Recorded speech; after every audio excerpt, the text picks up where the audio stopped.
environmental problems are among the greatest challenges facing the world today. These and other global issues were discussed at the XIII Baku Global Forum. In this edition for A News One-on-One, we speak with Petar Stoyanov. Mr. Stoyanov, thank you for joining me. First of all, about Baku Global Forum. What are the expectations for this year? Let me say at the very beginning that I'm a member of Nizami Gencavi International Center, the organizer of this forum since the very beginning. So I have been many times here in Baku, and I think that Nizami Gencavi International Center became over the years one of the most influential and the most serious non-governmental organizations in the world. There are not so many organizations in the world, believe me.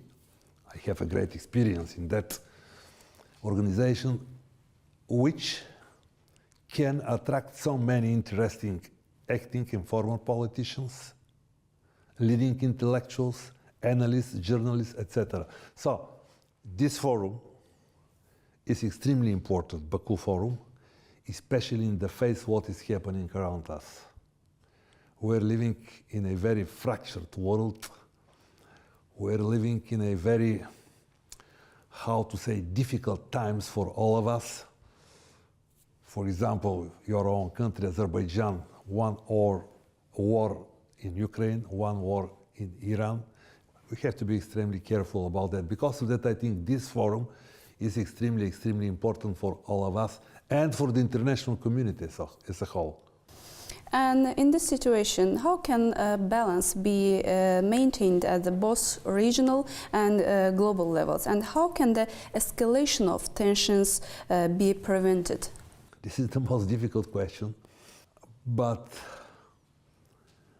speaking about that, I think we have to stress on the role of the so-called middle powers, regional powers.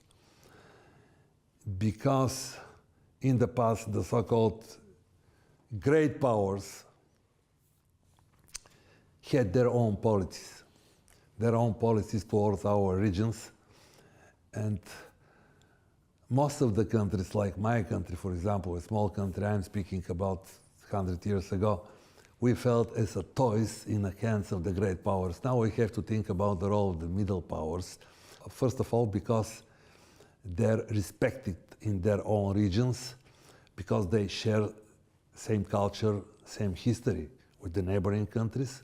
And secondly, because middle powers support firmly multilateralism and the developing of dialogue, cooperation among countries, which is extremely important in the face of United States withdrawal from so many international organizations. So I think this is the key for solving, not the only one, but this is one of the keys for solving these problems.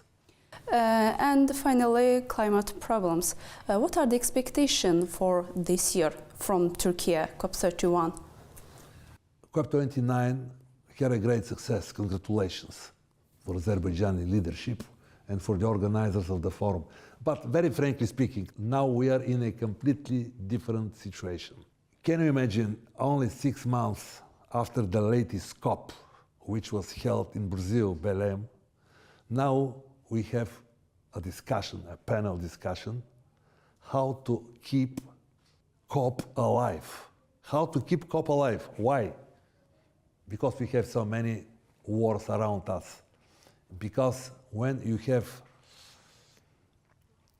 thousands of people killed, infrastructure destroyed, people without homes, how to think about environmental issues. It is very difficult for the ordinary people to think about green gas emissions and things like that. So the conclusion should be, we have to battle to keep COP alive.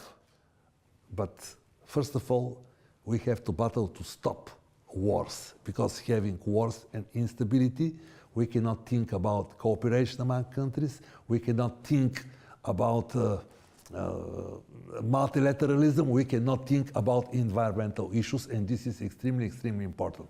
Thank you very much for your questions. Thank you so much.